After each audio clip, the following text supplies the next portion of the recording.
Hello दोस्तों, province GS studio में आपका स्वागत है। एसएससी सीजन टायर फर्स्ट 2025 आइए शुरू करते हैं। तो पहला जो क्वेश्चन है वो आपके समक्ष है। पहला क्वेश्चन है आपकी स्क्रीन पे है, टाइगर लीजन या फ्री इंडिया लीजन की संस्थापक पूछा है यहाँ पे। तो यहाँ पे इसका जो राइट आंसर होगा वो है सुभाष चंद्र बोस। सुभाष चंद्र बोस यहाँ पे टाइगर लीजन या फ्री इंडिया लीजन के संस्थापक थे। आइए और भी जो संस्थापक हैं उन्हें हम जो जरूरी है एग्जाम के पॉइंट ऑफ व्यू से उन्हें यहाँ पे समझाते हैं। लाला हरदयाल थे, उन्होंने किस संस्था की स्थापना की? तो यहाँ पे गदर जो पार्टी थी, गदर पार्टी की स्थापना किसने की थी? गदर पार्टी की स्थापना लाला हरदयाल ने की थी। लाला हरदयाल ने गदर पार्टी की स्थापना की। इसका राइट आंसर होगा, अगर मैं विनायक दामोदर सावरकर की कहूँ, विनायक दामोदर सावरकर, इन्होंने ऐसी कौन सी पार्टी है इसकी स्थापना या संस्थापक थे किसके?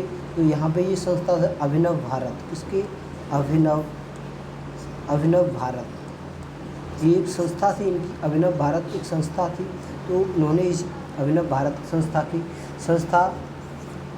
संस्थापक थे इनके अभिनव भारत के। कौन थे? विनायक दामोदर सावरकर। चलते हैं नेक्स्ट क्वेश्चन की तरफ। दूसरा क्वेश्चन है, सुश्री भक्ति प्रदीप कुलकर्णी को निम्नलिखित में से किस खेल में उत्कृष्ट योगदान के लिए अर्जुन पुरस्कार 2022 से सम्मानित किया गया? तो यहाँ इसका राइट आंसर शतरंज था। इसका शतरंज राइट आंसर हो जाएगा। चलते हैं नेक्स्ट क्वेश्चन की तरफ। अचल पूंजी के वोक डेट्स के रूप में जाना जाता है। तो अचल पूंजी के वो मूल्यह्रास, यहाँ पे इसका राइट आंसर हो जाएगा। मूल्यह्रास के रूप में भी जाना जाता है। ऑप्शन नंबर फर्स्ट इसका राइट आंसर हो जाएगा। चलते हैं नेक्स्ट क्वेश्चन की तरफ। नेक्स्ट है और इम्पोर्टेंट क्वेश्चन भी है, भारतीय लेखा परीक्षा और लेखा विभाग का प्रशासनिक कौन होता है? तो यहाँ पे नियंत्रक एवं महालेखा परीक्षक, इसका राइट आंसर हो जाएगा। ये किस आर्टिकल में होता है? तो ये आर्टिकल जो होता है 148 में इसके बारे में बताया गया है। भारतीय लेखा एवं लेखा परीक्षक के बारे में बताया गया है आर्टिकल 148 में। आपको ये ध्यान रखना चाहिए, यहाँ पे आर्टिकल के बारे में भी आपको पूछा जा सकता है। तो बहुत इंपॉर्टेंट क्वेश्चन है। भारतीय लेखा परीक्षक के संबंधित में जो भी निर्देश दिए गए हैं आर्टिकल 148 में जरूर देखें। नेक्स्ट है आपकी स्क्रीन पे है, निम्नलिखित में से कौन सा देश AFC महिला एशिया कप फुटबॉल 2022 का आयोजक था? तो यहाँ पे भारत, ये बात हो रही है 2022 की, तो यहाँ पे कौन था? भारत इसका राइट आंसर हो जाएगा। चलते हैं नेक्स्ट क्वेश्चन की तरफ। नेक्स्ट है आपकी स्क्रीन पे है, मोस्ट इम्पोर्टेंट है। नेक्स्ट है 2018 में गूगल डूडल ने मृणालिनी साराभाई को 100वां जन्मदिन मनाया। वह निम्नलिखित में से किस नृत्य शैली की प्रतिपादक थी? तो भरतनाट्यम और कथकली। ये जो भरतनाट्यम और कथकली की, ये कौन थी? भरतनाट्यम और कथकली जो नृत्य हैं उनकी प्रतिपादक थी। क्या नाम था इनका? क्या नाम था? मृणालिनी साराभाई। जी हाँ दोस्तों, मृणालिनी साराभाई। भरतनाट्यम कहाँ से बिलोंग करता है? तो भरतनाट्यम है ये तमिलनाडु से। कहाँ से है? तमिलनाडु। तो आप इसे एक बार ज़रूर देखें क्योंकि ये नृत्य है दोस्तों और एग्जाम में काफ़ी बार पूछा जाता है। तमिलनाडु से भरतनाट्यम और कथकली। मुझे कमेंट में मुझे ज़रूर बताएं जो कथकली है ये कहाँ से बिलोंग करती है। चलते हैं नेक्स्ट क्वेश्चन की तरफ।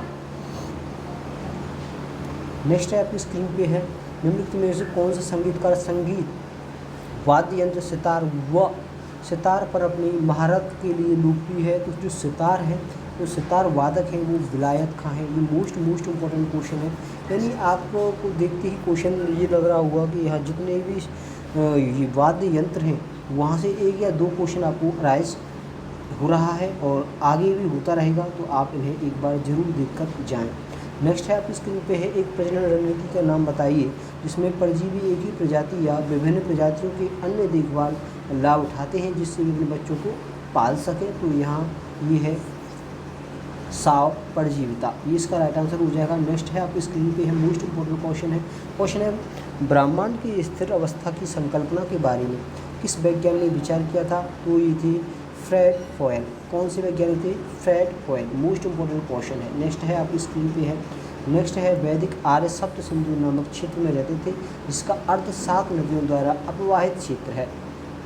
नदियों में से एक झेलम नदी है, इसका प्राचीन नाम क्या था? तो झेलम नदी का डायरेक्ट आपको पूछा जा रहा है, झेलम नदी का तो प्राचीन नाम क्या था? तो झेलम नदी का था वितस्ता। क्या नाम था? वितस्ता। मोस्ट इम्पॉर्टेंट क्वेश्चन है। झीलम नदी का एक प्राचीन नाम था वितस्ता।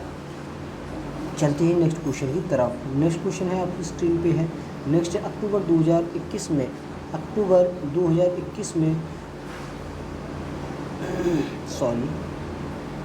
2021 में में 19 वर्षीय टेड्डस ने विश्व कुश्ती चैंपियनशिप में रजत पदक जीता था।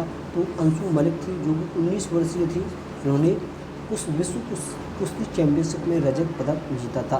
नेक्स्ट क्वेश्चन है आपकी स्क्रीन पे है, मोस्ट इंपॉर्टेंट है। भारत में अंग्रेजों द्वारा शुरू की गई राजस्व संग्रह में रैयतवाड़ी व्यवस्था डेट से आधारित थी। तो रैयतवाड़ी जो अवस्था थी रिकॉर्ड की लगान का सिद्धांत पे आधारित थी। ऑप्शन नंबर जो थर्ड है इसका वो यहाँ पे राइट आंसर हो जाएगा। नेक्स्ट है आपकी स्क्रीन पे है, नेक्स्ट क्वेश्चन आपकी स्क्रीन पे देखते हैं क्या क्वेश्चन है आपकी स्क्रीन पे है। प्राथमिक माध्यमिक और तृतीय देखभाल सेवाओं पर ध्यान देने के साथ देश भर में स्वास्थ्य देखभाल की बुनियादी ढांचे को मजबूत करने के लिए शुरू की गई सबसे बड़ी अखिल भारतीय योजना निम्नलिखित में कौन सी है। तो यहाँ पे इसका राइट आंसर होगा ऑप्शन नंबर थर्ड PMABBHIM, जिसका राइट आंसर हो जाएगा। नेक्स्ट है आपकी स्क्रीन पे है निम्नलिखित मोस्ट इंपॉर्टेंट क्वेश्चन है, थोड़ा आगे लेते हैं। तो नेक्स्ट है आपकी स्क्रीन नीति आयोग द्वारा तैयार की गई और नवंबर 2021 में जारी किए गए पहले बहुआयामी गरीब सूचक के अनुसार निम्नलिखित में से कौन सा राज्य सबसे गरीब राज्य के रूप में उभरा है। तो यहाँ पे बिहार पहले से ही था, तो आज भी बिहार ही यहाँ पे गरीब जो राज्य है उसी के रूप में ये पेपर 2021 का आया हुआ। तो लेटेस्ट जो करंट थी वो 2021 की आई है। तो अब 2025 की आपको करंट पूछी जाएगी, तो आप तैयारी भली भांति से करें। नेक्स्ट है आपकी स्क्रीन पे है, नेक्स्ट है भरतनाट्यम दक्षिण भारत के धार्मिक विषयों पर डेस के आध्यात्मिक विचारों को व्यक्त करता है। तो भरतनाट्यम है ये शैव धर्म के आध्यात्मिक विचारों को प्रकट करता है या व्यक्त करता है। नेक्स्ट है आपकी स्क्रीन पे है मोस्ट इंपॉर्टेंट है क्वेश्चन निम्नलिखित में से कौन सा त्यौहार टाई ऑफ प्रोटेक्शन शब्द से जुड़ा हुआ है। तो रक्षाबंधन, जी हाँ दोस्तों, रक्षाबंधन टाई ऑफ प्रोटेक्शन से जुड़ा हुआ है। अभी हाल ही में कुछ समय बाद रक्षाबंधन आने वाला है, तो ये क्वेश्चन बहुत ही इंपॉर्टेंट है आपके लिए। तो नेक्स्ट क्वेश्चन है आपकी स्क्रीन पे है, नेक्स्ट है मोस्ट इंपॉर्टेंट है भारतीय संविधान के निम्नलिखित में से कौन से अनुच्छेद नागरिकता से संबंधित है। तो अनुच्छेद 5 से 11 अनुच्छेद 5 से लेकर 11 ये नागरिकता से संबंधित है। ऑप्शन नंबर फर्स्ट इसका राइट आंसर हो जाएगा। नेक्स्ट आपकी स्क्रीन पे नेक्स्ट क्वेश्चन है, एकल के लिए बैडमिंटन कोर्ट की लंबाई कितनी होती है।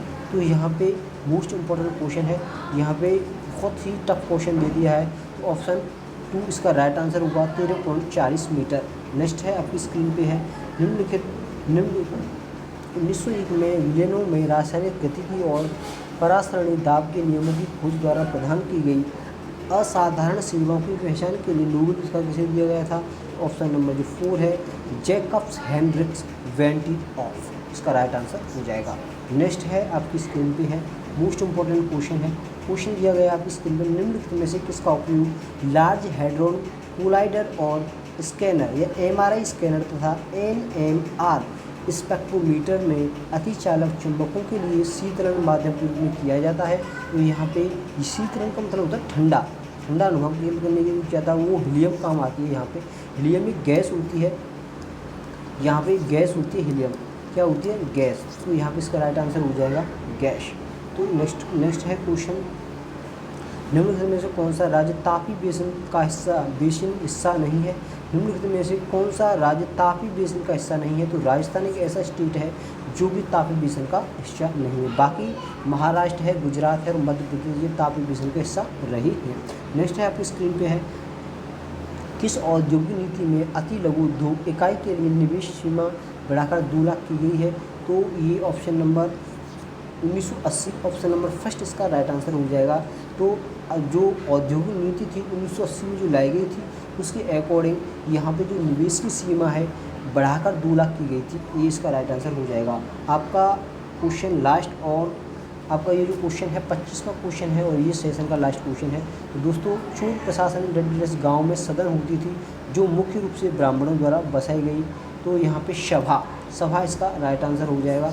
दोस्तों हमारे द्वारा आपके ये क्लास नंबर 12 थी, तो कैसी लगी। यदि आपको हमारी क्लास अच्छी लगी तो प्लीज़ लाइक कमेंट सब्सक्राइब करना ना भूलें। धन्यवाद।